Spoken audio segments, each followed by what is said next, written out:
हमारी टीम घटनास्थल पर पहुंच चुकी है। हम सबसे पहले आपको उस जगह की तस्वीरें दिखाते हैं जहां पर लाल आतंक ने अपना कहर ढाया था।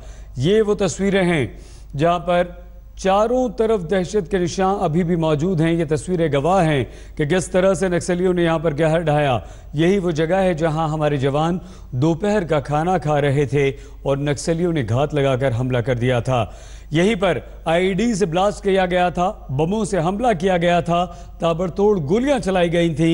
और इतना ही नहीं, हमारे पास वो एक्सक्लूसिव तस्वीरें हैं कि किस तरह नक्सलियों ने तीर पर बांधकर बमों से हमला किया था। जो बीच में तीर से बंधा हुआ बम आपको दिखाई दे रहा है, ये नक्सलियों का तीर बम है। इसकी एक्सक्लूसिव तस्वीर सिर्फ आज तक पर आप देख रहे हैं। तो इस तरह से नक्सलियों ने हमला किया। सुकमा में हुए नक्सली हमले का जवाब देगी सरकार। शहीदों को श्रद्धांजलि देते हुए गृह मंत्री राजनाथ सिंह ने इस हमले को निर्मम हत्या बताया है। उन्होंने कहा कि नक्सली आदिवासियों के सबसे बड़े दुश्मन हैं।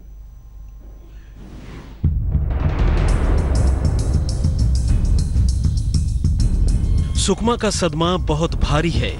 सीआरपीएफ के शहीद जवानों को श्रद्धांजलि देते हुए गृह मंत्री राजनाथ सिंह का तपा हुआ चेहरा साफ देखा जा सकता था।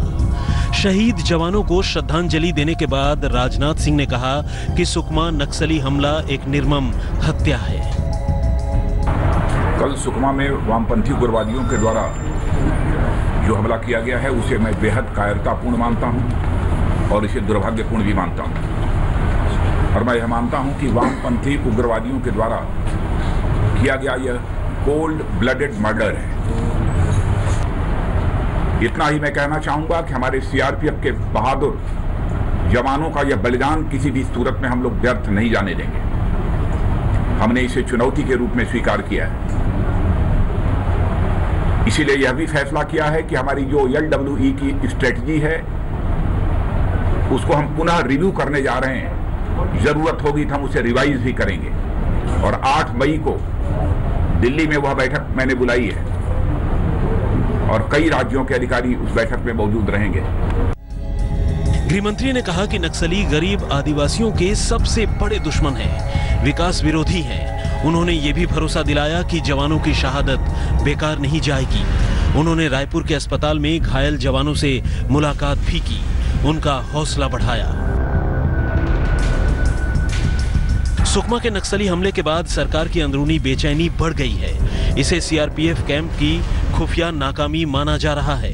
हालांकि सीआरपीएफ के महानिदेशक ने इसे खुफिया नाकामी मानने से इनकार कर दिया है। सरकार नक्सलियों से निपटने के लिए 8 मई को दिल्ली में बैठक कर रही है, जिसमें रणनीति बदले जाने पर विचार किया जाएगा।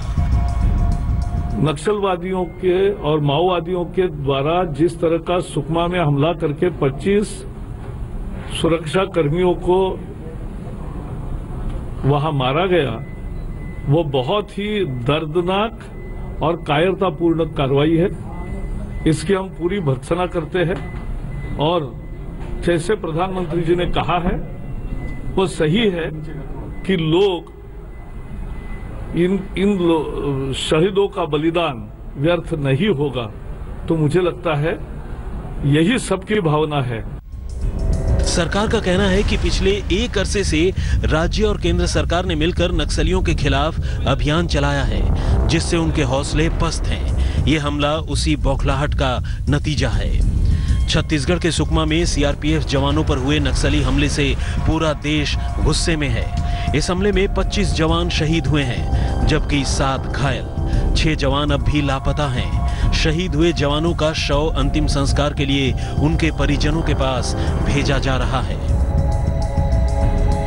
रायपुर से सुनील नामदेव के साथ आज तक ब्यूरो। सुकमा हमले के बाद राजनाथ सिंह गृह मंत्री पहुंचे, हमारे शहीद जवानों को श्रद्धांजलि दी और कहा कि ये शहादत बेकार नहीं जाएगी। राजनाथ सिंह ने कहा कि 8 मई को एक हाई लेवल मीटिंग बनाकर नक्सलियों के खिलाफ ठोस रणनीति बनाकर कार्रवाई की जाएगी। लेकिन राजनीतिक दलों की तमाम प्रतिक्रियाएं भी हमें मिली।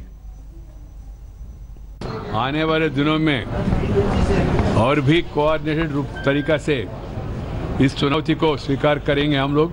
जिन लोगों ने किया है उनको छोड़ने का सवाल नहीं। मगर मैं चाहता हूँ कुछ लोग दिल्ली में बैठ के आर्टिकल्स लिखते और जब भी कोई नक्सल समर्थकों को पकड़ते वो यहाँ से वो लोग निंदा करते और सहानुभूति करते और आर्टिकल भी लिखते, वो लोग आज क्यों चुप है? ऐसी साधारण पुलिस कर्मचारियों को मारा, 25 लोगों को, ये लोग मुंह बंद है।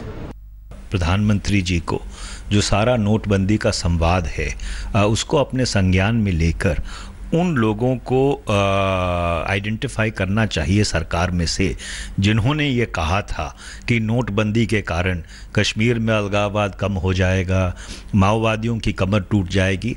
ये बिल्कुल ही बेतुके, बेहुदा और बचपने के बयान थे। पैरामिलिट्री ऑर्गेनाइजेशंस के जो जवान शहीद हुए हैं उनको नमन करता हूं और अफसोस जाहिर करता हूं इस देश की सुरक्षा व्यवस्था पर कि उनका आज की तारीख में सीआरपीएफ का कोई डायरेक्टर भी नहीं है।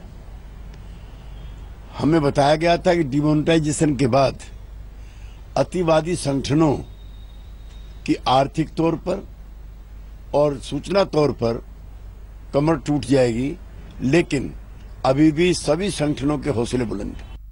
आतंकवादी, नक्सलवादी या क्रिमिनल किसी का सगा नहीं होता, उसके कोई कौम नहीं होती, लेकिन पता नहीं क्यों वहाँ के मुख्यमंत्री जी की ये सोच है।